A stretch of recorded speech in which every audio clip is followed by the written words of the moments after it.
Philosopher Democritus ने सबसे पहले एटम के बारे में सोचा था।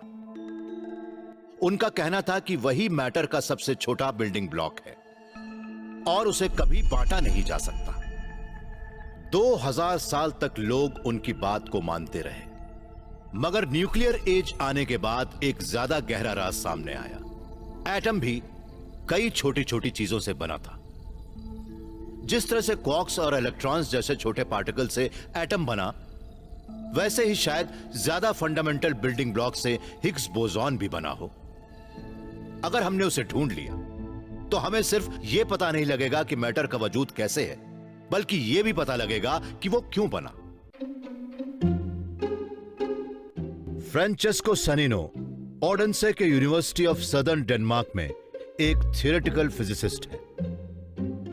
वो एक ऐसे शहर में रहते हैं जहां उनकी कल्पना काफी ऊंची उड़ान भर सकती है। ओडेंस में ही बच्चों की कहानियों के मशहूर लेखक हैंस क्रिश्चियन एंडरसन का जन्म हुआ था। हम अभी हैंस क्रिश्चियन एंडरसन के इलाके में हैं। उनका जन्म यहीं हुआ था। उन्होंने इन गलियों में बहुत कुछ सीखा था। इस जगह को देखकर भी लगता है कि ये उनकी ही एक कहानी का एक पन्ना हो। मगर कहानियों के शहर की तरह ब्रह्मांड के फंडामेंटल बिल्डिंग ब्लॉक्स के बारे में हमारी जानकारी इतनी परफेक्ट नहीं है। स्टैंडर्ड मॉडल तो हिग्स बोसॉन को एक फंडामेंटल पार्टिकल मानता है, मगर फ्रांचेस्को की कल्पना तो उससे भी आगे देखना चाहती है। ये साहब हिग्स के अंदर झांकने का इरादा रखते हैं। स्टैंडर्ड मॉडल के मुताबिक हिग्स एक फंडामेंटल पार्टिकल है। इसका मतलब वो किसी और चीज से नहीं बना। अब आप इस दीवार को देखिए, सफेद रंग की है, मगर सच तो यह है कि 3 अलग अलग रंगों के मिलने से सफेद रंग बनता है। जब मैं अपना हाथ दीवार के सामने रखता हूं तब देखिए क्या होता है। मुझे यहाँ 3 अलग अलग रंग दिख रहे हैं, हरा, नीला और लाल, मगर साथ मिलकर ये सफेद रंग बनाते हैं। फ्रांचेस्को को लगता है कि जिस तरह से सफेद रंग 3 रंगों के मिलने से बनता है, वैसे ही कहीं हिग्स भी अलग अलग पार्टिकल से तो नहीं बना। अगर ऐसा हुआ तो मतलब होगा कि हिग्स पूरे मैटर का फंडामेंटल रूट नहीं है। ये और इनके बहुत से कलीग्स तो यही मानते हैं कि हिग्स खुद नेचर की एक नई फोर्स से चलता है, जिसे टेक्निकलर फोर्स कहते हैं। अगर हम हिग्स के अंदर गहराई में झांक कर देखें तो पता लगता है वो किसी और चीज से बना है। फ्रांचेस्को मानते हैं कि हिग्स बोसॉन एक नई धुन पर नाच रहा है। मान लीजिए कि ये लेगो ब्रिक्स ऑर्डिनरी क्वार्क्स हैं और ये बोर्ड उन ग्लूऑन्स की फोर्स है जो इन्हें जोड़े रखती है। एक प्रोटॉन बनाने के लिए 3 क्वार्क्स की जरूरत पड़ती है। टेक्निकल थ्योरी के मुताबिक हिग्स भी ऐसा ही है, मगर वो अलग किस्म के क्वार्क से बना है, टेक्नी क्वार्क से। इन टेक्नी क्वार्क्स को एक नई फोर्स जोड़े रखती है, टेक्नी फोर्स। इनके इंटरैक्शन से जो एनर्जी पैदा होती है वो भी हिग्स को मास देती है।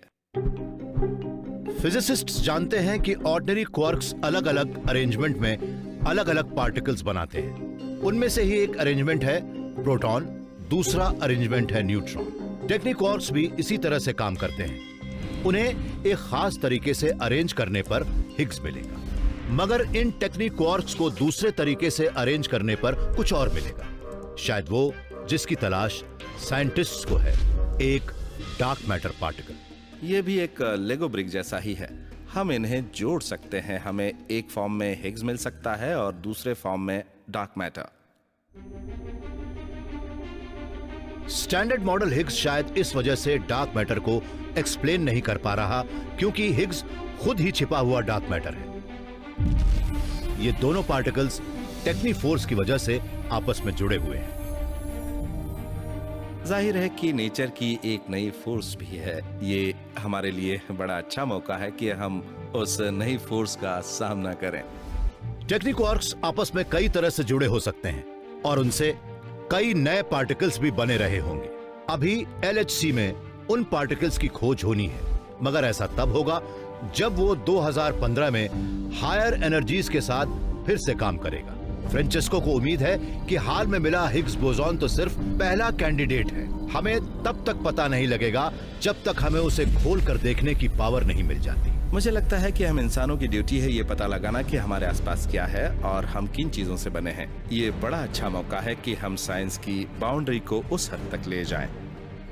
तो क्या उस गॉड पार्टिकल के कई चेहरे हैं?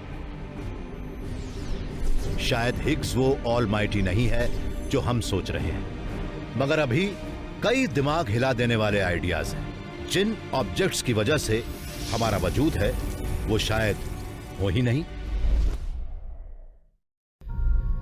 रात के आसमान को देखिए तो हमें चांद नजर आता है।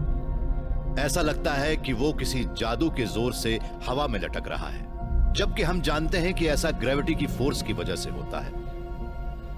अगर ब्रह्मांड का सारा मैटर भी किसी और चीज से जुड़ा हो, तो एक ऐसी चीज से जो ग्रेविटी से अलग हो और गॉड पार्टिकल से और भी ज्यादा अलग हो, तो हार्वर्ड यूनिवर्सिटी के हार्वर्ड जॉर्जियाई की जिंदगी का ज्यादातर वक्त एक पार्टिकल फिजिसिस्ट के तौर पर गुजरा, मगर अब उन्होंने अपना करियर बदल लिया है।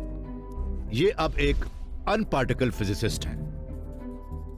मैं हमेशा यही सोचता रहता कि LHC को ऐसा क्या मिलेगा जो बिल्कुल अलग हो। फिर मुझे लगा कि हो सकता है कि LHC को जो मिले वो असल में पार्टिकल हो ही नहीं।